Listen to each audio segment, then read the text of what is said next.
Shalom saudaraku yang terkasih di dalam nama Tuhan Yesus Kristus. Berjumpa kembali dengan Renungan Padinan GKJ Purwantoro. Hari ini Kamis 3 Juli 2025.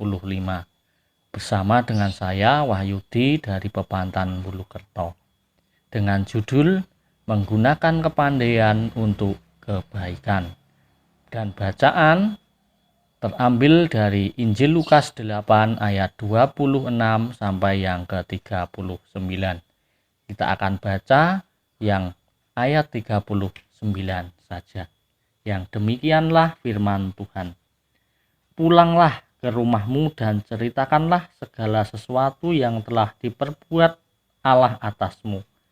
Orang itu pun pergi mengelilingi seluruh kota dan memberitakan segala apa yang telah diperbuat Yesus atas dirinya.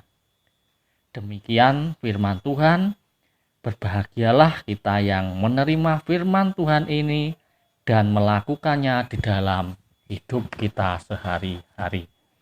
Amin. Saudara yang terkasih, perikop ini menceritakan ketika Tuhan Yesus dan murid-muridnya sampai di daerah Gerasa, seberang Galilea. Ada seorang laki-laki yang menemui Tuhan Yesus.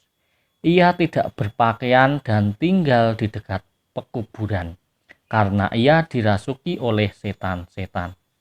Menariknya dalam perikop ini, ketika setan yang merasuki orang tersebut melihat Tuhan Yesus, ia kemudian berteriak dan tersungkur di hadapan Yesus. Setan itu mengatakan, "Apa urusanmu dengan aku, hai Yesus Anak Allah yang Maha Tinggi? Aku memohon kepadamu supaya engkau jangan menyiksa aku." Sebab Tuhan Yesus menyuruh roh jahat itu keluar dari tubuh orang yang kerasukan setan. Tuhan Yesus melihat kondisi orang tersebut sangat menderita karena setan itu menyeret-nyeretnya sehingga ia harus dirantai dan dibelenggu. Karena kondisinya yang sangat menderita itu, maka Tuhan Yesus segera menolongnya. Dalam percakapannya dengan Tuhan Yesus, setan itu menyebutkan namanya, yakni Legion, yang berarti banyak setan. Pada akhirnya setan itu meminta Tuhan Yesus agar memasukkannya ke dalam kawanan babi-babi, yang pada akhirnya babi itu masuk ke dalam jurang. Hal ini merupakan sebuah strategi yang dilakukan oleh setan untuk menolak kedatangan Tuhan Yesus, sehingga setan itu menyusun strategi agar keberadaan Tuhan Yesus ditolak di daerah Gerasa dengan membuat pemahaman orang Gerasa bahwa keberadaan Tuhan Yesus sangat merugikan bagi banyak orang. Saudara yang terkasih, kita bisa bayangkan harga satu babi berapa. Apabila setan-setan itu masuk ke dalam kawanan babi dan babi itu terjun ke jurang serta mati, berapa banyak kerugian yang ditimbulkan akibat yang dilakukan Tuhan Yesus.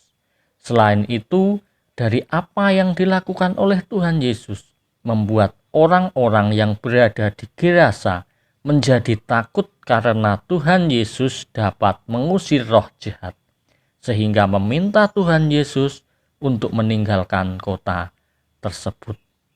Saudara yang terkasih, dari cerita ini kita dapat melihat dua tokoh yang sebenarnya pandai, tetapi kurang bijaksana dalam menggunakan kepandaiannya.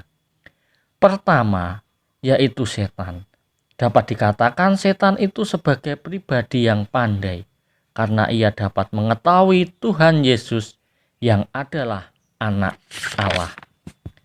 Setan itu menyusun strategi agar keberadaan Tuhan Yesus ditolak oleh orang Gerasa dengan cara membuat keberadaannya dianggap sebagai sesuatu yang merugikan. Oleh karena itu, setan meminta agar dimasukkan ke dalam babi dan terjun ke jurang. Dan kedua yang pandai adalah penduduk Gerasa.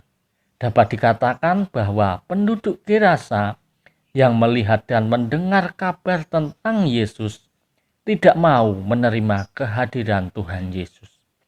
Hal ini menunjukkan bahwa mereka tidak mau terbuka dan belajar melihat sisi positif dari apa yang dilakukan oleh Tuhan Yesus. Dari cerita dalam perikop ini mengajarkan tentang pentingnya mempunyai pemikiran yang terbuka. Karena dengan pemikiran yang terbuka akan membuat kita terus belajar dan menjadi lebih pandai. Menjadi lebih pandai itu merupakan sebuah hal yang penting, tetapi kita harus ingat untuk dapat menggunakan kepandaian untuk kebaikan. Sebab dengan menggunakan kepandaian untuk kebaikan, kita akan dapat memuliakan nama Tuhan. Amin. Kita berdoa. Tuhan, terima kasih untuk kepandaian yang Engkau berikan. Tuntun kami supaya dapat menggunakan kepandaian yang Engkau berikan untuk melakukan hal-hal yang baik yang Engkau perkenankan. Dalam Yesus kami berdoa. Amin.